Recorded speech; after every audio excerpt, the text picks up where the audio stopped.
bem-vindo à edição semanal do Think Tank. O Think Tank, como sabe, é o programa que analisa a semana política e económica em Portugal. Os comentadores residentes são Joaquim Aguiar e Jorge Marrão, e o tema de hoje resume-se a duas perguntas. Quem manda, afinal, na política portuguesa? Os eleitores ou as coligações? Mas antes de irmos à edição de hoje, quero lembrar que este canal tem uma parceria com a Prozis e este programa tem ajuda especial à produção do grupo Sendis Alidata, que faz software de gestão de empresas. Joaquim Guiar, então vamos lá ver quem é que manda nisto tudo. Na política portuguesa, são os eleitores ou são as coligações? Camilo, em termos do sistema democrático, quem manda são os eleitores. Só que a maneira como querem mandar oferece aos partidos a função de traduzirem essas ordens do eleitorado. E então, aquilo que se verifica é que podem-se inverter as relações de comando quando uma coligação se reproduz indefinidamente no poder, digam os eleitores o que disserem. Isto é, se nós tivermos um partido que não tem maioria absoluta, mas que obtém essa maioria parlamentar através de uma aliança no Parlamento, enquanto não houver uma alternativa com força idêntica, é essa coligação que se mantém indefinidamente no poder. Mas a democracia é assim, Joaquim. A democracia é assim desde que todos sejam democratas, isto é, desde que todos obedeçam à regra básica de avisar os eleitores do que é que querem fazer depois de serem eleitos. Portanto, Ora, antes das eleições. Se nós recordarmos o que aconteceu em 2015, a coligação parlamentar que se forma não foi anunciada antes das eleições.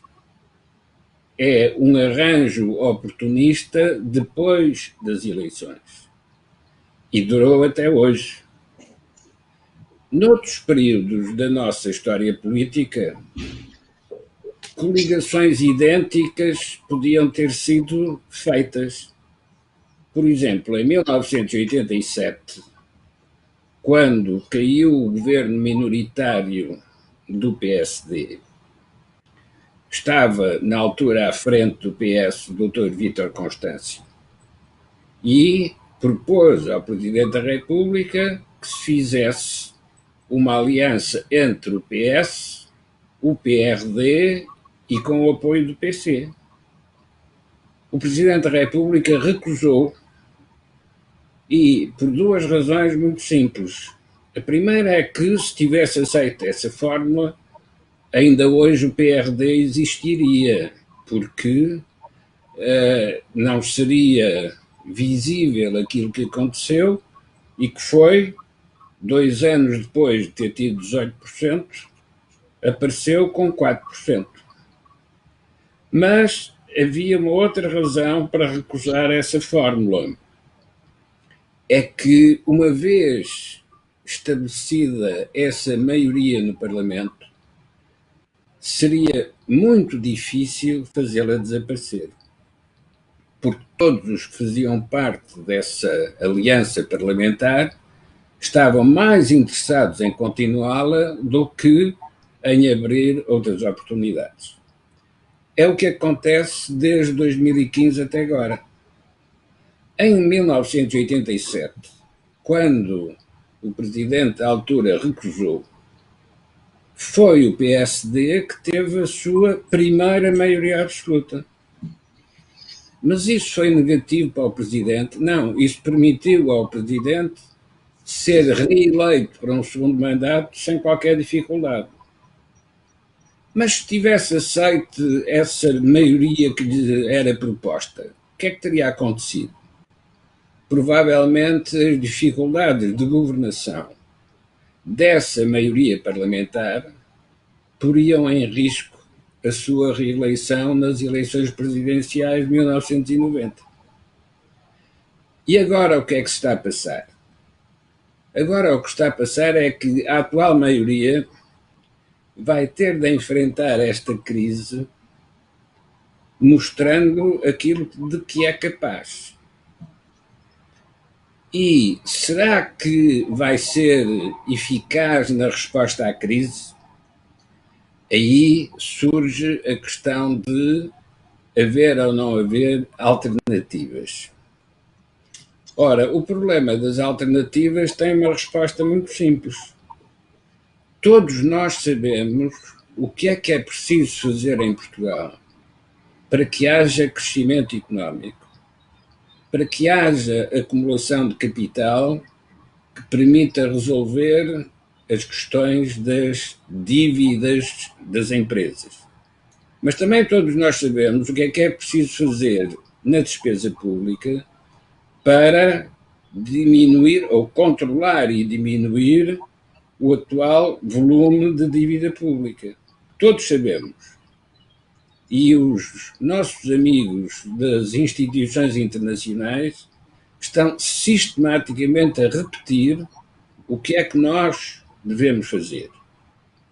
E, no entanto, não fazemos.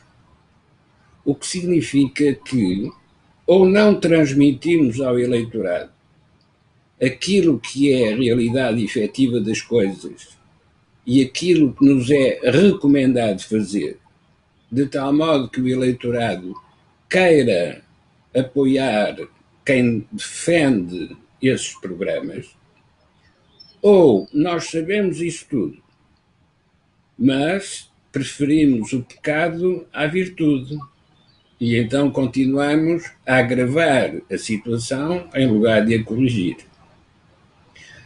Quais são as implicações desta evolução do pecado contra a virtude?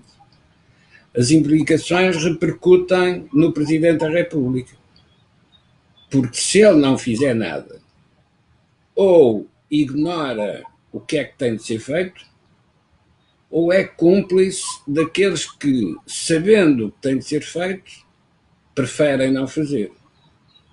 E, portanto, estamos confrontados com uma coisa que, na teoria, significa a diferença entre o sistema político, que é democrático, onde os eleitores mandam, e o regime político, que é o conjunto das políticas que se executam nesta democracia, e é esse regime político que está a dar os sinais, ou está a mostrar os sinais, de que está a chegar ao fim da viabilidade. Joaquim, deixa-me ir ali ao Jorge, porque tinha aqui uma questão diferente para colocar. Jorge, ouvindo aqui a explicação do Joaquim, eu fico com dúvida. O eleitorado não sabe o que está a passar, número 1. Número 2, o eleitorado, pelos vistos, gostou da habilidade do Dr. Costa porque lhe deu um segundo mandato. Bom, quando o Joaquim trouxe este tema para o programa, obrigou-me a tentar perceber, porque depois não falei com ele exatamente onde é que o Joaquim queria chegar. E eu vou tentar interpretar e depois o Joaquim ir-me-á corrigir se assim não for. Eu acho que neste momento a política portuguesa padece de um impasse, eu diria quase que um impasse crónico. Jorge, faz um pequeno zoom out na tua câmara, se faz favor. Desculpa? Faz um pequeno zoom out na tua câmara porque estás... muito perto. Sim, a câmara está com muito zoom e estás um bocado... Isso mesmo, está bom. Okay. Se calhar põe um bocadinho mais. Sim. Sim, perfeito. O que é que acontece? O regime está num impasse crónico, na minha opinião, porque resulta de duas realidades à direita e à esquerda que não estão a permitir que os atores políticos tomem decisões que sejam decisões que levem ao tal crescimento económico que todos desejamos. À direita, o que é que nós assistimos? À direita, temos 2 partidos cujas lideranças não estão consolidadas, portanto estão permanentemente a ser disputadas no espaço público, e portanto isso é uma realidade insufismável. Portanto, é vermos o que é que os militantes do PSD dizem sobre o atual presidente do PSD e o que é que os militantes do CDS dizem sobre o atual presidente, e percebemos que há ainda um caminho a fazer relativamente à consolidação. E diria que estão todos à espera dos congressos e das autárquicas para que o partido se defina. E depois temos 2 lideranças que são dos novos partidos que querem fixar os seus novos eleitorados, entre aspas, roubar os eleitorados atuais dos partidos, diria dos partidos do regime, no caso do PSD e do CDS, e portanto esta direita, se quisermos, está quase inexoravelmente dividida pela força das circunstâncias. E também está com um trauma, que é o trauma de, ao que parece, corrigiu a trajetória do país, mas o país não lhe deu depois o mérito dessa correção de trajetória, e apareceu pela primeira vez um governo formado, diria, de forma constitucionalmente aceitável, mas rompeu com um pacto não escrito relativamente à constituição do governo. Portanto, não foi o partido mais votado que constituiu o governo, foi o segundo partido mais votado que constituiu o governo. Isto é à direita o problema em que estão enredados. Depois nós já podemos falar um bocadinho, fazemos depois um bocado de publicidade, eu aqui sobre o MEL, para tentar corrigir alguns comentários que foram feitos e que nós gostamos, desde a fundação do MEL, eu e o Joaquim, e acompanhamos este processo ao longo do tempo, percebemos que são, diria, se estivéssemos a fazer na batalha naval, tiros ao lado. Nem derrubaram nenhum porta-aviões, não derrubaram nada, mas deram tiros ao lado, porque não percebem ao que nós estamos aí. Eu já ia ao Mel, porque há muita coisa para comentar, de facto. Pronto. Segue. Portanto, este é o lado, eu diria, o lado do lado da direita. Do lado da esquerda as coisas não estão melhor. E a única coisa que parece que está melhor, e por isso eu como associado do MEL e presidente do MEL, vejo que a esquerda tem um interesse enorme de dizer que a direita está dividida, porque quer esconder a sua própria divisão. O PS está dividido entre aquilo que tem que fazer, que a Europa lhe vai mandar fazer, e aquilo que prometeu aos portugueses que vai fazer. E, portanto, está num engano permanente, sistemático, cotidiano, sobre tudo. Eu peço para as pessoas observarem o caso da TAP. O caso da TAP é quase anedótico, porque parece que o governo de Portugal desconhece as regras europeias relativamente às ajudas de Estado. E, portanto, eu diria que já não se fala de política, já é incompetência pura, ou seja... Deixa-me só lembrar-te que o Dr. Pedro Nuno Santos andou na mesma faculdade que tu, portanto não é um ignorante, isto é outra coisa. Não, eu estou a dizer que parece... Não, por isso é que eu estou a tentar explicar... É para as pessoas nem são ignorantes, podem ser mais competentes ou menos competentes. O que as pessoas estão a fazer uma política ambígua para manter o poder, sabendo que não vão poder manter durante muito tempo nesta situação, que é fingir que podem governar de uma maneira contrária àquilo que aceitaram que era o governo da Europa. E, portanto, eu só queria acrescentar à frase do Joaquim, que é: mandam os eleitores, mandam as coligações ou manda a Europa. E quando nós juntamos estas três coisas, vamos verificar que a Europa vai obrigar a que as coligações mandem no país, independentemente do que os eleitorados vierem a dizer. Porque precisam, porquê? Porque nós vamos precisar de crescimento económico. Mas onde é que eu quero chegar relativamente à esquerda? A esquerda está dividida porquê? Porque o PC perdeu terreno nas chamadas zonas, nas zonas vermelhas do país, quando eram os mapas eleitorais havia sempre umas zonas encarnadas, portanto perdeu terreno, e o Bloco de Esquerda, nas eleições presidenciais, se bem que a esquerda estava dividida, altamente dividida, revelou que não conseguiu passar a mensagem, naquele caso, da sua candidata.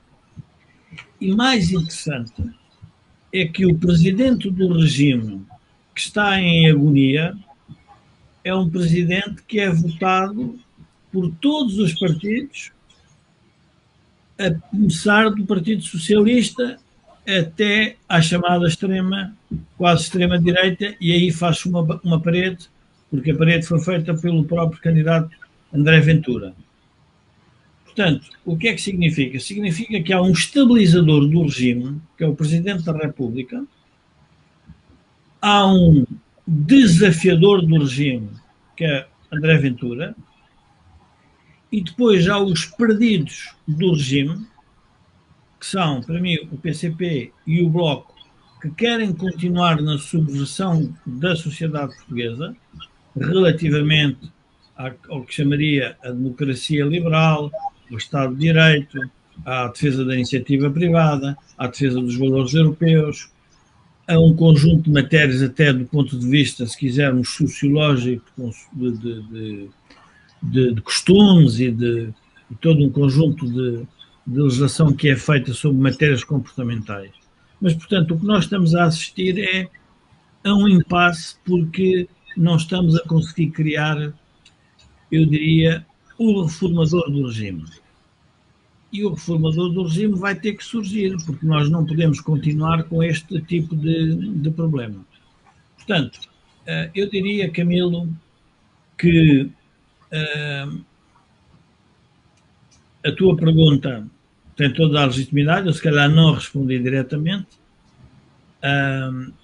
O que eu quero dizer é que não vale a pena nós pensarmos que a solução se faz rapidamente, porque todos os partidos estão num momento de, eu diria, de desequilíbrio. O Presidente da República, e é importante relembrar isto, quando se candidatou, disse ao que ia, eu candidato-me por causa da estabilidade do país e por causa das crises de liderança que o país vai ter rapidamente. Mas era aí que eu queria chegar, Jorge. Porque é que nós havemos de ficar eternamente à espera que os partidos resolvam as suas crises de liderança? Porque se calhar temos que forçar isso. Ou seja, o que me dá a sensação é que tudo o que está a ser feito pelas mais variadas instâncias, desde o Presidente da República até os partidos, nós já sabemos que temos o país fraturado, nós já sabemos que há uma crise de liderança, portanto não vamos precipitar mais crise nenhuma. Ora, isto não é um erro. É que se nós não atuarmos sobre a situação, dificilmente mudamos as lideranças. Mas a mudança das lideranças vai haver. Em política costuma-se dizer que não há realidade, há apenas interpretações da realidade. Sim. Mas a interpretação que se está a fazer da realidade é uma interpretação benigna, porque a situação do país é dramática do ponto de vista de dívida pública, de dívida privada e de crescimento económico, destruição de capital produtivo, problemas nas pensões, problemas no sistema de justiça, problemas no sistema de saúde. Portanto, nós todos estamos completamente cercados por um conjunto de problemas, ainda que estejamos num nível de vida aceitável e razoável, se quisermos, na generalidade dos países, mas rapidamente estamos a cair para a cauda dos países mais desenvolvidos do espaço europeu. E, portanto, é preciso que se faça alguma coisa. Agora, enquanto os políticos estão a interpretar a realidade e dominam o espaço público, porque há aqui uma coisa importante, eu gostaria de relembrar a questão do mel, e isto é importante. Porque é que eu quero falar nisto? Não para fazer publicidade ao mel, não é esse o objetivo, mas para as pessoas perceberem qual é um dos problemas da comunicação social em Portugal. A comunicação social em Portugal dedicou-se basicamente a debater e a reduzir o mel às intervenções dos partidos políticos. Ora, isto é o oposto de um debate cívico, porque o debate cívico era perceber o que é que aquelas pessoas quiseram dizer aos partidos que ali estavam presentes. Não foi isso que saiu para a comunicação social. O que a comunicação social reproduziu foi, basicamente, o que é que os líderes disseram, o que é que deveriam ter dito e quais são as diferenças que têm uns para os outros. Ninguém se lembra, por exemplo, o Joaquim Aguiar, aqui o nosso colega de painel, fez uma intervenção que eu acho das mais brilhantes sobre a política portuguesa, quando explicou o que era o centro político. Não há um jornalista, um comentador, que tivesse pegado nas palavras de Joaquim e dissesse assim: vamos lá tentar codificar o Joaquim Aguiar. Descodificar. Não o fizeram. Portanto, o que é que eu quero dizer? Quero dizer que há uma narrativa política que ofusca a realidade do próprio país. E, portanto, isso leva a que as pessoas ainda não têm um momento para o fazer. Agora, quem é que tem a responsabilidade de ver a realidade mais rapidamente que os outros? Obviamente são os partidos, e por isso é que eles o ocultam muitas das vezes. Os partidos da oposição têm a obrigação de revelar as partes menos boas da realidade para que o partido do governo mude. Isso é que é a oposição. Mas também temos um Presidente da República que percebe qual é o problema. E, portanto, eu diria que quando eu falo no impasse do regime, é porque nós não estamos a ver quem é que esteja com vontade para fazer o tal ataque cerrado à alteração do regime, ou se quisermos, eu diria, da forma de funcionamento da política neste momento em Portugal, porque é uma política desfasada da realidade. Joaquim, voltando assim, por quanto tempo mais é que o regime aguenta este impasse? Camilo, vamos distinguir sistema democrático de regime político. Sim. Porque o regime político é o conjunto das políticas que quem está no poder executa. Por exemplo, o sistema anterior, que era autoritário, caiu porque o regime colonial se tornou insustentável. O regime das políticas coloniais. Com isso, abriu-se uma crise de enormes proporções e, para justificar aqueles que provocaram a queda do sistema autoritário, fez-se uma narrativa de heróis da democracia. Contudo, não conseguiram resolver o problema de como é que tem uma economia a crescer quando perdeu a vertente colonial. A resposta foi: vamos encontrar a vertente europeia para substituir essa dependência dos mercados coloniais. Com o enquadramento europeu, nós voltamos a ter crescimento económico até que entramos no crescimento da dívida que substituiu o crescimento económico. Alguma coisa estava errada nesta transposição da integração europeia com crescimento económico a que se seguiu a integração no euro com o crescimento da dívida. Isso significa que foram os responsáveis pelo regime político que misturaram crescimento com distribuição e acabaram a distribuir dívida porque não tem crescimento. Joaquim, mas não percebe isso? Os eleitores não percebem isso? Os eleitores sentem isto, mas não têm ninguém que lhes explique isto. Não têm na comunicação social, mas também não têm na comunicação dos partidos políticos. Eu faço a minha parte, Joaquim. Eu sei. Eu também faço a parte que posso. Mas fazemos isso aqui. O ponto essencial é, outra vez, a comparação entre a virtude e o pecado. toda a gente sabe, desde a catequese, o que são as condições de virtude. Mas toda a gente gosta muito mais do pecado. E, portanto, as lições da catequese não servem para muito. A não ser quando se encontra o obstáculo que não se consegue transpor. O que é o obstáculo que não se consegue transpor? Este regime político de distributivismo e que recusa a disciplina da acumulação de capital não vai ter nem emprego nem crescimento. E porquê é que não vai ter?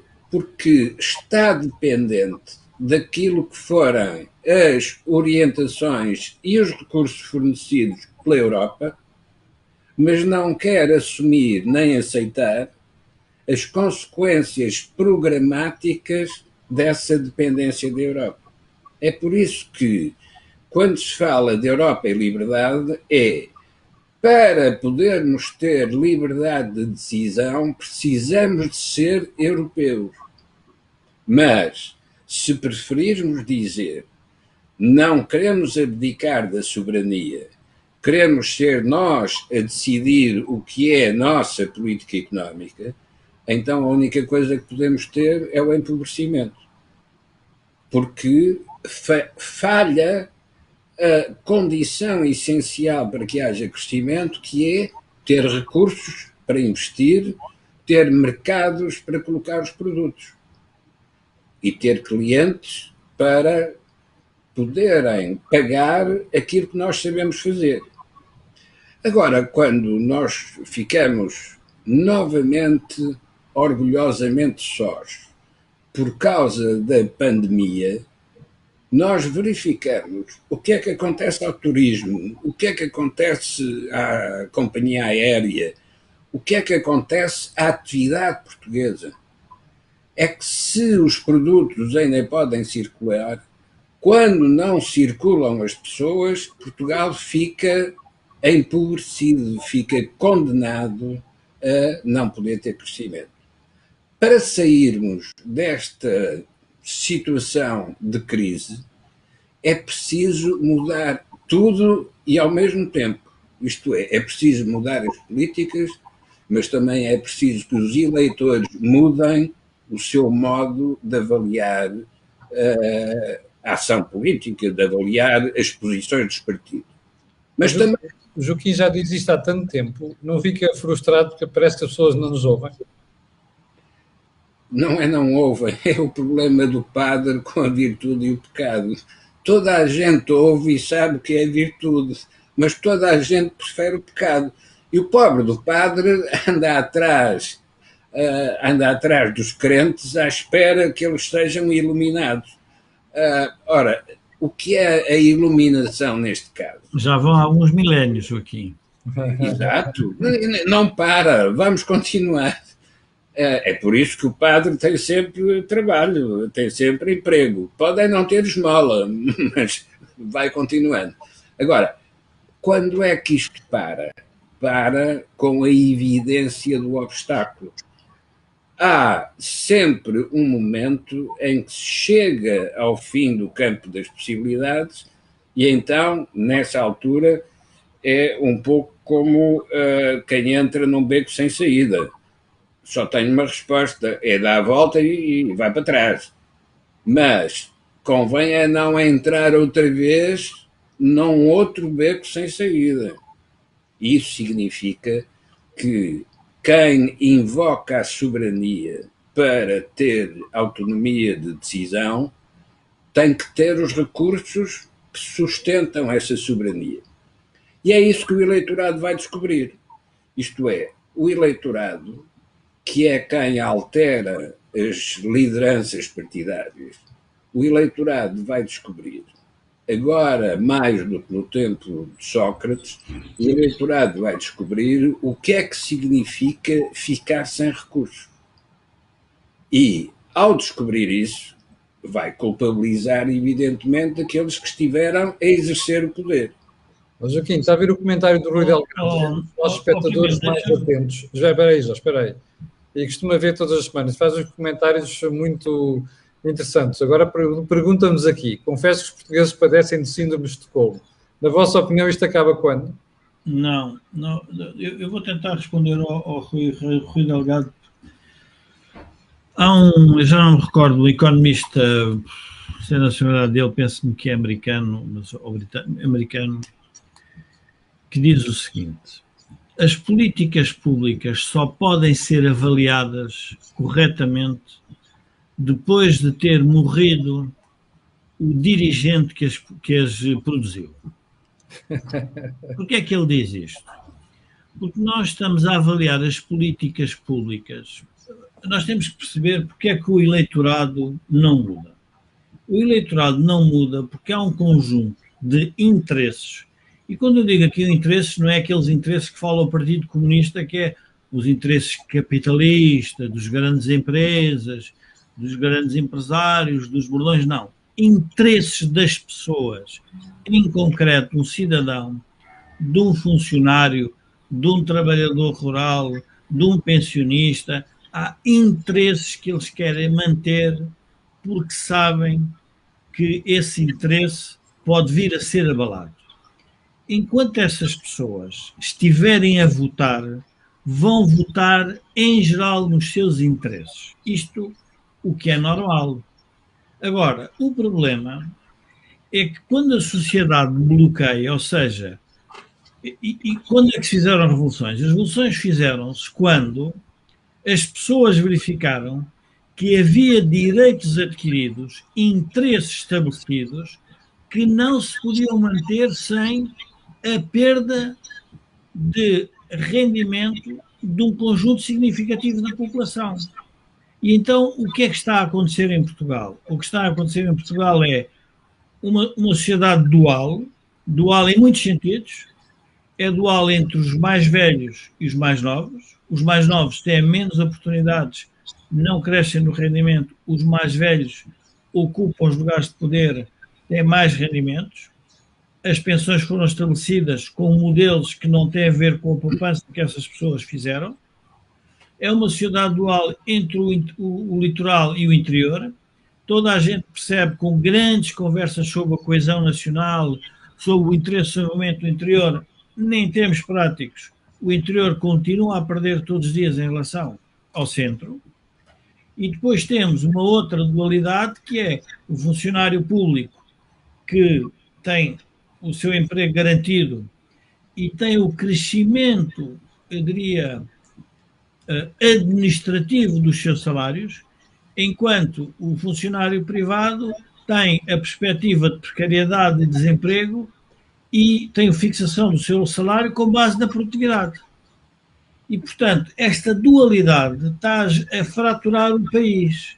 A pergunta é, e quando é que o país fratura mesmo, em que as pessoas dizem agora vai ter que acabar isto? Vamos ter que... É isso, Jorge, é isso que os espectadores estão a perguntar. Já vários colocaram essa questão. Pronto. Marta, o Rui...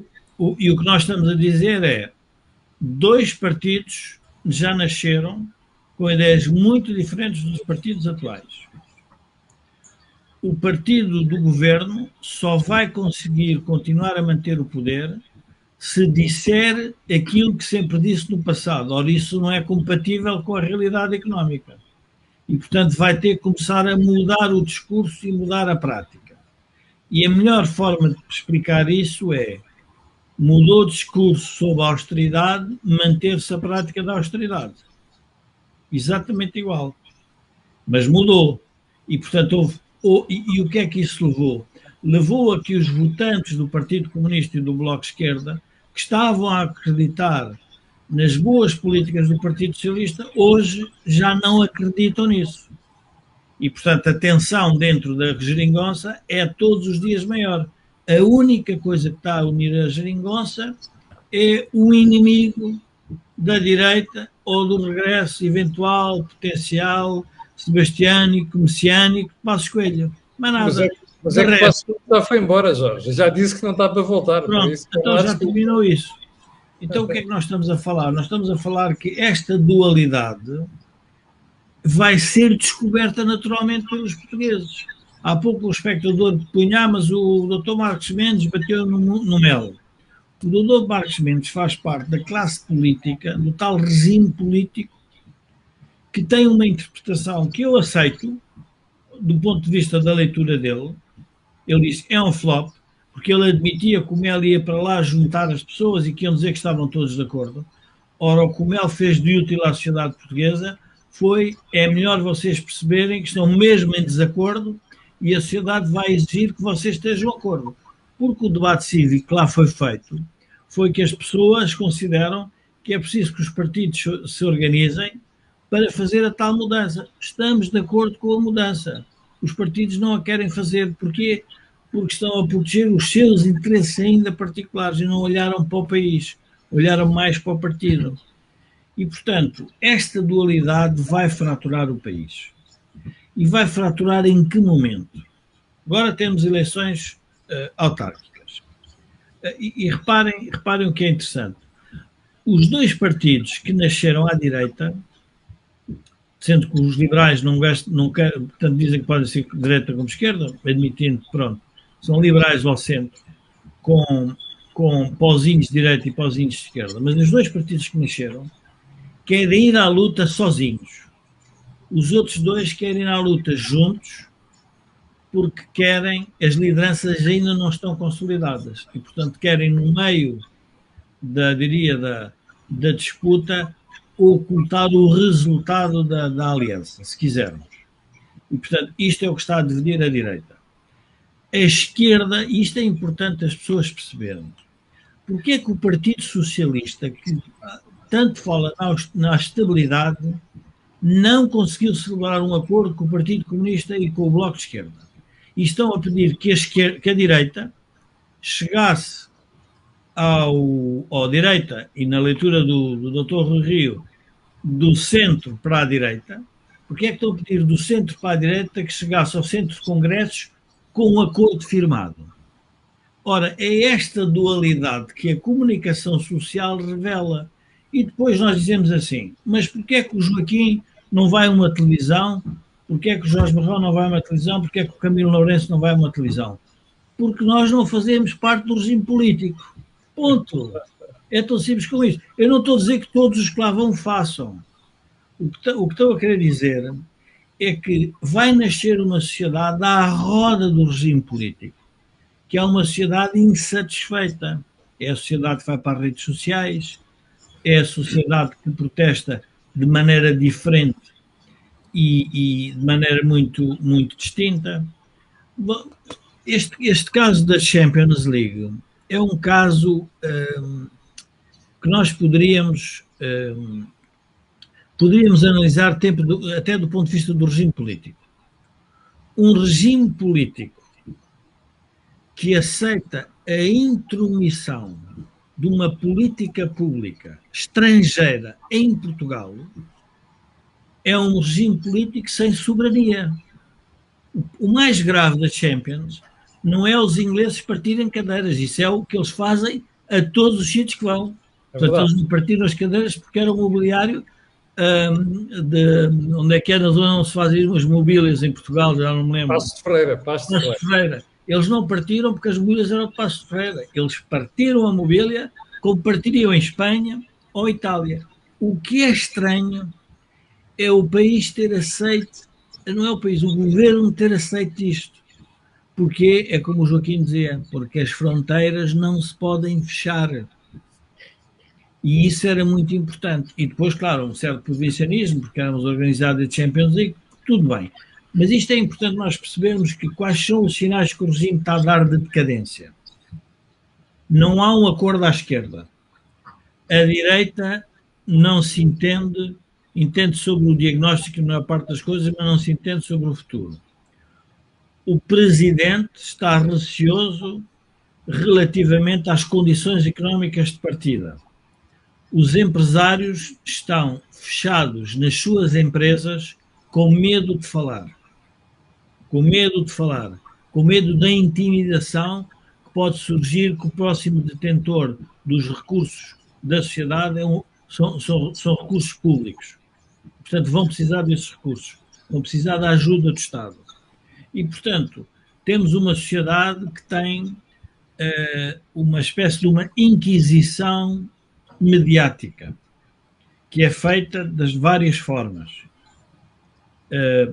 com silenciar pessoas em concreto, denegrir o currículo delas, encontrar problemas pessoais para atacar as suas virtudes públicas e, portanto, tudo isto junto é um cocktail que eu pergunto a mim mesmo, mas como é que isto acaba? Vai acabar bem. Porquê? Porque nós estamos inseridos dentro da Europa e a Europa vai nos dizer o que é que nós vamos ter que fazer com o dinheiro que eles vão emprestar. Esta é que vai ser a grande realidade. Joaquim, eu estava aqui a ouvir o Jorge e recordar-me de alguns programas que já tivemos em que falámos disto, mas começo a acreditar que, se calhar, como a Europa não quer chatices, que é isso que nós estamos a ver já há alguns anos, se calhar é muito difícil terminar este ciclo, porque, como vem dinheiro e aquilo vai ser tudo um bocado relaxado das regras, isto serve para o PS se eternizar no poder. É assim ou estou errado? Não, Camilo, está errado por uma questão que já vou explicitar. Mas antes disso, convém não termos dúvidas sobre o que é que significam os recursos europeus. Porque os recursos europeus são canalizados pelo Estado português. Portanto, os recursos europeus vão reforçar a estatização da sociedade portuguesa, na medida em que é quem está no poder político e que controla o Estado que vai administrar e distribuir esses recursos que vêm da Europa. Só que a cadeira do poder é como a cadeira elétrica, é confortável, tem uns cintos para segurar. O problema só surge quando se liga à corrente. Porque quando liga à corrente, a cadeira elétrica tem uma finalidade única, que é queimar quem lá se senta. A cadeira do poder é deste tipo. É um trono, mas é um trono que queima. E queima porquê? Porque quem tem os recursos, quem distribui os recursos e depois não mostra resultados, não é só um problema de incompetência ou de um problema de ter metido ao bolso. Como antes se dizia a quem ia para Macau, que era melhor fazer fatos novos com bolsos de carteira maiores. Ou o problema do tesourador. No Senhor Domingos, no Senhor Domingos. Quem foi a Macau sabe onde é que os fatos eram feitos, no Senhor Domingos. Bom, o tesourador que ia às inaugurações, cortava a fita e guardava a tesoura. Porquê é que guarda a tesoura? A tesoura é de ouro. E, portanto, é verdade que quem está na cadeira do poder tem esses benefícios. Mas cuidado quando se liga a corrente elétrica da cadeira. Porque nessa altura os tais cintos impedem o governante de escapar àquilo que vai ser a crítica da sociedade aos erros da política. Joaquim, posso ir? Eu vou só para relembrar-lo de uma coisa que o Joaquim disse no Melo e que eu acho que era muito útil voltar a dizer aqui. O Joaquim, questionado sobre a questão de como é que olhava para o regime político, disse uma coisa de uma extrema lucidez e inteligência, porque diz: o regime vai-se fraturar. Não disse assim, mas eu agora estou a utilizar as palavras à minha forma, porque me interessa. Mas o Joaquim não disse isto, e portanto, se eu sair muito do que disse, faço o comentário. Vai-se fraturar entre os situacionistas e os reformadores. Os partidos vão se dividir entre os que querem reformar o país e os que querem manter o país como está. E, portanto, isto vai ser evidente. E este é tão evidente que tudo, ou seja, se as pessoas pararem e pensarem um bocadinho, há duas narrativas no espaço público permanentes. Uma é tudo o que se fez de abril até agora com o PS está certo. Tudo o que se fez com Cavaco Silva, com Durão Barroso e com Passos Coelho está errado.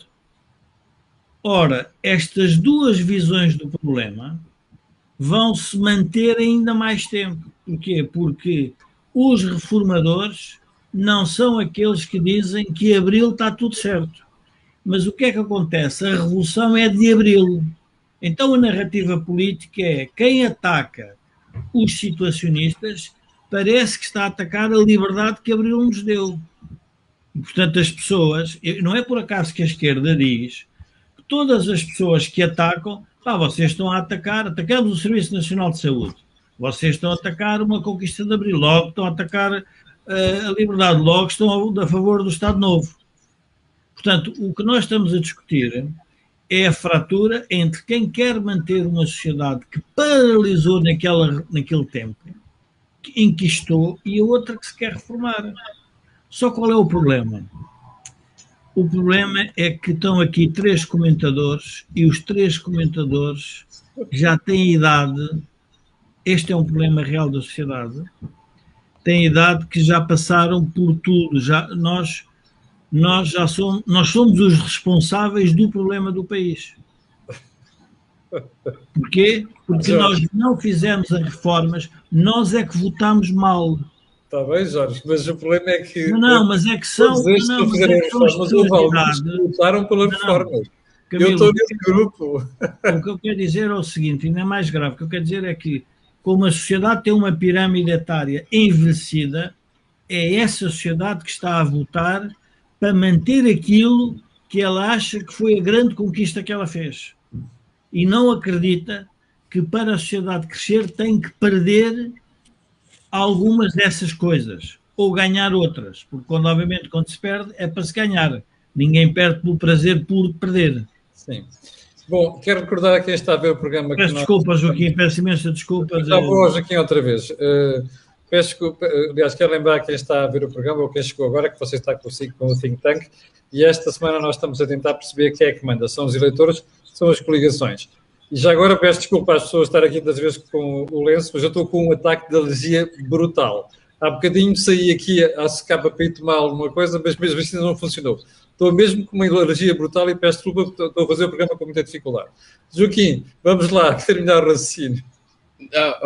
Eu já não me lembrava do que tinha dito, mas o contraste entre situacionistas e reformadores tem todo o sentido que eu tenha falado nisso. E, sobretudo, porque vale a pena repetir essa divisão, porque, como sabemos agora, as comemorações dos 50 anos de 25 de Abril iniciam-se quando o regime do 25 de Abril fizer mais um dia do que os 48 anos da ditadura do Partido Único. Ora, esta maneira de comemorar, olhando para o retrovisor, tem uma dificuldade. É que o caminho percorrido pelo tal regime de Partido Único, sistema de Partido Único, mas regime de desenvolvimento económico,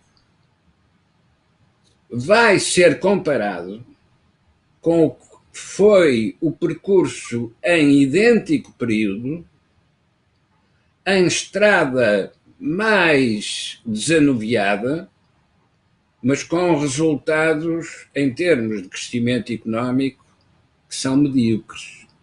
E medíocres em comparação com o nosso percurso anterior, mas também medíocres em comparação com o percurso atual de países com que nós nos podemos comparar, porque também estão integrados na União Europeia. Ora, quem tem para apresentar estes resultados não devia comemorar, devia refletir. E em lugar de fazermos comemorações, deveríamos estar a fazer atos de contrição e arrependimento pelos pecados cometidos.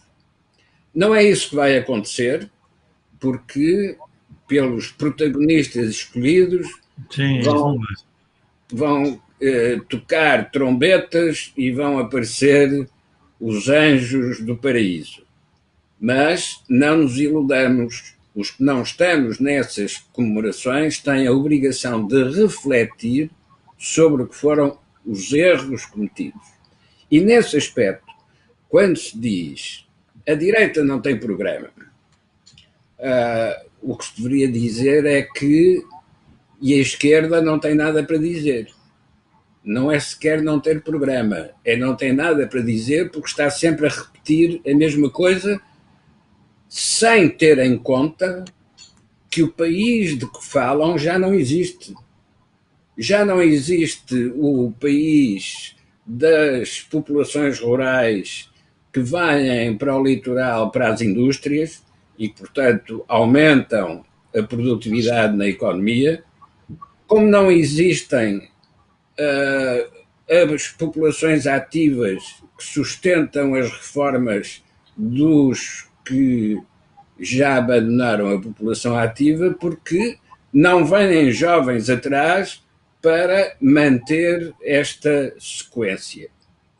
E isso significa que os que vão comemorar os 50 anos de 25 de Abril estão, de facto, na tal cadeira elétrica.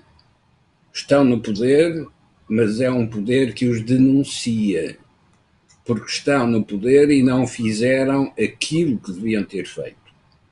Ora, nesse aspecto, não é a primeira vez que a sociedade portuguesa encontra estas dificuldades e são vários os autores que recomendam que seja do exterior que venham as indicações para o que tem de se fazer internamente.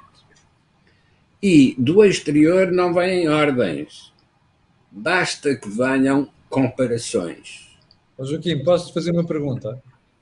Esqueça o período da Troika, em que nos deram ordens a partir do exterior, em que vinha cá uma equipa e dizia assim a cada 3 meses: deixa-me ver o que vocês fizeram, tal como naquelas obras da construção civil, está a ver? E agora sim, cumpriste, eu agora pago-te o resto da massa. Dê-me só um exemplo dos últimos 7 anos disso que o Joaquim está a dizer, que a Europa vai dizer o que nós temos que fazer. É que eu não encontro nada. Camilo, não é preciso a Europa vir dizer, porque nós sabemos exatamente o que é que a Europa nos vem dizer. Porque a Europa publica essas coisas.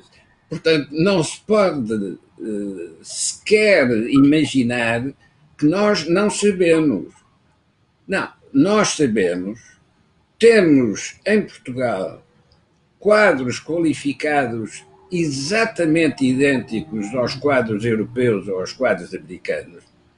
E, portanto, não é por falta de saber, é por vontade que se recusa esse tipo de indicações. Mas a pergunta é sempre a mesma. E qual foi o resultado? De facto, nos tempos da Troika, tivemos resultados rapidamente.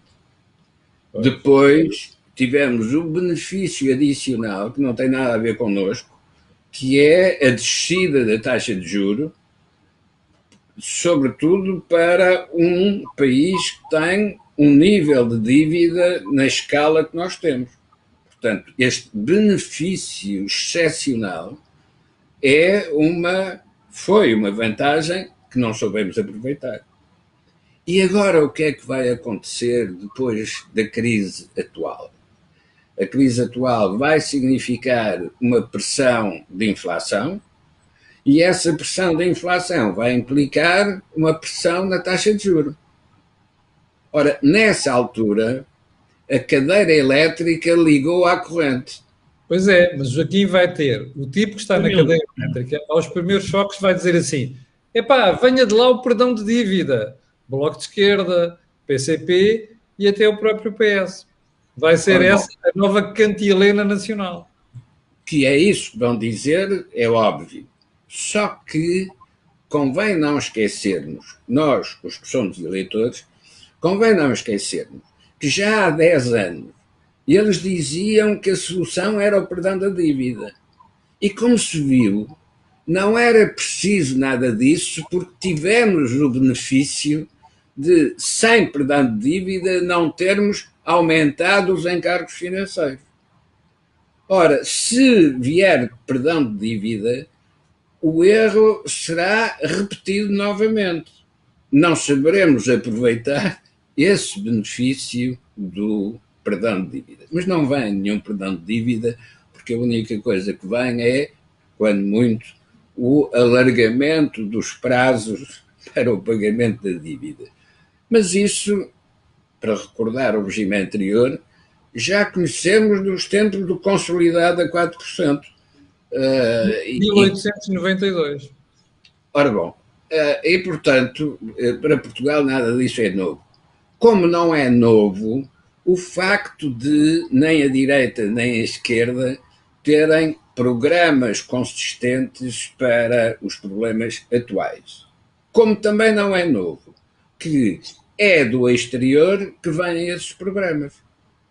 E, portanto, não precisamos sequer nos esforçar muito e ser imaginativos do ponto de vista ou de política económica ou simplesmente de comportamentos políticos.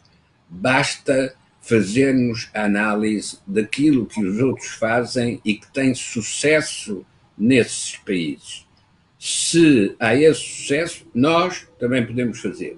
Se não fizermos, a responsabilidade é evidentemente da sociedade portuguesa, que é onde estão os eleitores. Agora, só mais um ponto adicional. Só mais um ponto que eu tenho que passar aos Jorge para fechar isto no cima da hora. Está bem, só um ponto muito curto.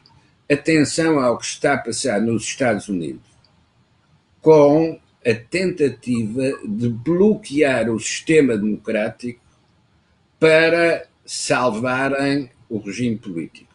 Isto é, o que é que estão a fazer os republicanos nos vários estados, porque na América cada estado tem a sua própria legislação eleitoral. E, portanto, convém analisar o que é que cada estado está a fazer. E em cada estado, o que os republicanos estão a fazer é controlar o eleitorado. E, portanto, pode acontecer que processos idênticos venham a ser desenvolvidos por aqueles que sentem a sua incapacidade de usar o poder, que é constranger a democracia para evitarem o reconhecimento do fracasso do regime político. Jorge, para fechar, estava aqui a responder a um ou dois espectadores. A Marta, por exemplo, diz aqui uma coisa muito interessante. A Marta Represas está na Finlândia, vive na Finlândia, diz assim a Marta: a Grécia aprendeu. Jorge, afinal, parece que os únicos que não estão a aprender somos nós. Tens 2 minutos para... Nós não temos muito tempo. Eu vou, se calhar, utilizar aqui uma linguagem futebolística e perdoem-me os adeptos dos outros clubes. Aliás, tenho que citar os sportinguistas. Eu sou benfiquista. E uma forma de ver o comportamento das massas é ir ao Estádio da Luz quando o Estádio da Luz está cheio. Qual é o comportamento das massas e como é que nós podemos pegar nesse comportamento e ir para a política? Primeiro, quando a equipe entra em campo, toda a gente aplaude. É verdade. Depois começa a fazer uma jogada, se corre mal a jogada, entram basicamente em silêncio ou em assobio permanente. E começam logo a despeçar o treinador, tirar o jogador. De repente, aquele espectador, que era um espectador tranquilo, tornamos todos treinadores, todos. E passado pouco tempo, o Benfica marca um golo e somos a maior equipa do mundo. Isto passa-se em 90 minutos. O que é que acontece na política portuguesa? Nós somos espectadores da realidade, vemos as coisas mal e o que fazemos é só debatemos e discutimos e insultamos, mas depois o Cristiano Ronaldo ou alguém faz um grande feitorote e de repente diz Portugal é um grande país, e a política e a narrativa pública aproveita aquilo que é o pão e o circo para, eu diria, ofuscar as massas. Então o que é que significa? Significa que o regime vai ter que produzir, pela leitura, as instituições do regime, os partidos, o Presidente da República, as universidades, os movimentos cívicos, vão ter que produzir reflexão para quando a equipa tal do Benfica entrar em campo se possam marcar os tais golos, mas não é os golos, eu diria, provincianos, são golos verdadeiros, não é para omitir as fragilidades da equipa, porque ganha-se um jogo, somos maiores, perde-se um jogo, somos os piores. E Portugal oscila entre estas duas realidades. Na economia da Europa, nós temos que ser persistentes e temos que ser consistentes e temos que acreditar em algumas coisas. Eu só queria dizer a uma funcionária pública que escreveu uma coisa que eu acho que ela tem razão. Foi a Miluba Utsky. Olha, foi a minha colega de escola de secundária na Covilhã. Vê lá. Como é que se chama? Miluba Utsky. Foi ela que escreveu o comentário. Ela escreveu uma coisa muito interessante. Quem dá cabo do funcionalismo público são os governantes que dizem defender o funcionalismo público. Exatamente. Porque os funcionários públicos só podem ganhar mais dinheiro se a economia privada for mais pujante e mais próspera. Porque isso é a única maneira. Porque os funcionários públicos a ganharem mais dinheiro, empobrecendo o outro lado, é uma equação que tem um limite. E esse limite pode chegar rapidamente. E qual é?